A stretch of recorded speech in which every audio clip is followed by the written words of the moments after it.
જય માતાજી મિત્રો, સવારના બધાને મારા જય માતાજી, જય સ્વામિનારાયણ। આજે ગુરુવાર છે એટલે સરસ મજાની સુખડી અત્યારમાં આપણે બનાવી નાખી છે। મિક્સ કઠોળ, દાળ ઢોકળી આ બધું આપણે આપવાનું છે આજે।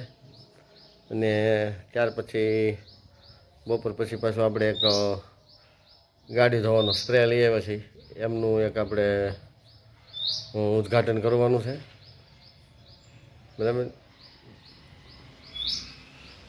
મિત્રો આવતીકાલે આપણે નિશાળે ભૂંગળા બટેટા બધા છોકરાઓને ખવડાવવાના છે।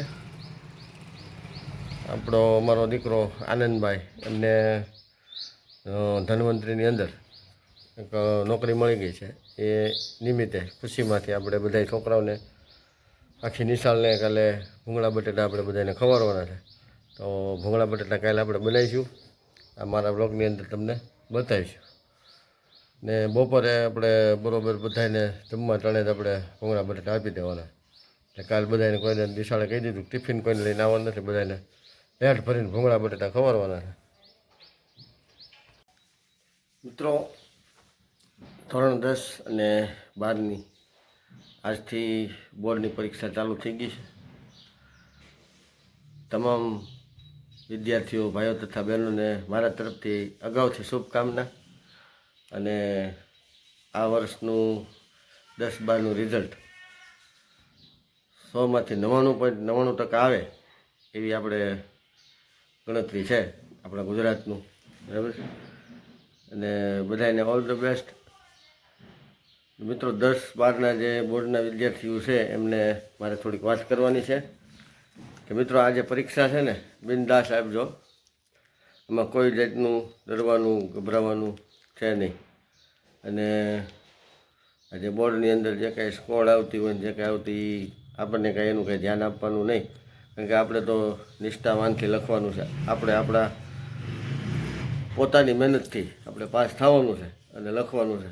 એટલે આ 10 ને 12 ધોરણની જે કાંઈ બોર્ડની પરીક્ષા છે એમાં આપણે કોઈ પોલીસથી કે કોઈ સ્કોરથી કોઈથી આપણે બીવાનું નથી। અને પોલીસ જે છે એ આપણી જવાબદારીની ભાગરૂપે એ લોકોને રાખ્યા છે, બરાબર। બાકી એ પણ આપણી જેમ જ છે કે એમને નોકરી કરવાની હોય અને આપણે પરીક્ષા આપવાની હોય। એટલે આ બોર્ડની પરીક્ષાની અંદર કોઈ બીજી દોડધામ ન થાય એ વ્યવસ્થા રૂપે પોલીસ રાખી હોય, નહીં કે કોઈ વિદ્યાર્થીઓને ડરાવવાની કે ગભરાવાની એ માટે નથી રાખ્યા। તો બિનદાસ લખજો, સારામાં સારું રિઝલ્ટ આવે એ ખૂબ મહેનત કરજો।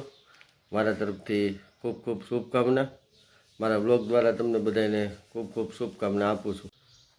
મિત્રો આપણે જે વાત હાલતી હતી ને બોર્ડની પરીક્ષા ચાલુ છે, વરસાદ માવઠું થવાનું હતું, આવી બધી વાતો હાલતી હતી। એ દરમિયાન પાછી હમણાં બીજી એક જાહેરાત આવી માણસોને ડરાવવાની, એ કે 25 તારીખમાં આમ થઈ જાય ને જીબીવાળા કનેક્શન કાપવા નીકળશે ને આશે ને તે। ભલે રાઈટ છે એની રીતે, પણ લોકોને હેરાન પરેશાન કેટલા છે કે ક્યારે કહી દે કે લાઇટ બિલ નહીં ભરી શકતા હોય, આવી પણ સામેવાળાની પણ થોડીક મજબૂરી હોય એની હિસાબેથી કદાચ લાઇટ નહીં બિલ ભરાતું હોય, પણ જીબી તરફથી કહેવામાં આવ્યું છે કે ભાઈ આ તારીખ સુધીમાં આ તારીખમાં બધું ભરી દેવાનું, નહીંતર તમારું સ્થળ ઉપર જ કનેક્શન કાપી નાખશું। આ એક ધમકી બીજી, અને બીજી એક પાછી આવી કે 25 ફેબ્રુઆરીથી 10 એપ્રિલ સુધી આપણે વાહન ચેકિંગ થાય અને એમાં બધા ડોક્યુમેન્ટ હારે રાખજો, નકર દંડ ભરવાની તૈયારી રાખજો। કેટલીક ધમકીઓ આપણે આવે, કુદરતી ધમકીઓ તો આવે છે, શિયાળો ઉનાળો હારે જે કાંઈ બધું હાલતું હોય ચોમાસુની આવું બધું, પણ એ આરટીઓવાળા એ પણ એની જગ્યાએ રાઈટ છે કે આ બધી વસ્તુ વીમો નાન તેન બધું કમ્પ્લીટ હોવું જોઈએ આપણે વાહનમાં, અને રાખવું જરૂરી છે આપણી સેફટી માટે। પણ એવા ઘણા લોકો એવા છે કે એ ખાલી 10-15 હજારની ગાડી હાંકતા હોય, એમાં કંઈ કોઈ વીમા પીયુસી કાંઈ હોય નહીં, પણ એની રીતે બધા ગામડામાં બધી ગાડીઓ હાલતી હોય, પણ એવું પકડાય તો દંડ પણ ભરવો પડે, કારણ કે આપણે સરકારની ગાઈડલાઈન છે, આપણે એનું નિયમનું પાલન કરવું પડે, નિયમ અને સંવિધાનને આપણે માનીને હાલવું પડે, કારણ કે આપણે આ ભારત દેશ છે ને એમાં આપણું આ ગુજરાત છે, એટલે આવું બધું જીવનની અંદર તો આવવાનું છે ને હાઈલાઇટ કરવાનું છે। બધા પોતપોતાના કામ કરે છે, નોકરિયાતના કામ કરે છે, આપણે જે મજૂર વર્ગ છે એ મજૂરનું કામ કરે છે, સામાન્ય વ્યક્તિ છે એ સામાન્ય રીતે બધી રીતે કામ કર્યા કરે છે। એટલે આ બધું ચડાવ ઉતાર ઉછાળ નીચું ને એવું બધું કામ કરવાનું છે અને હાંકતું જ રહેવાનું છે.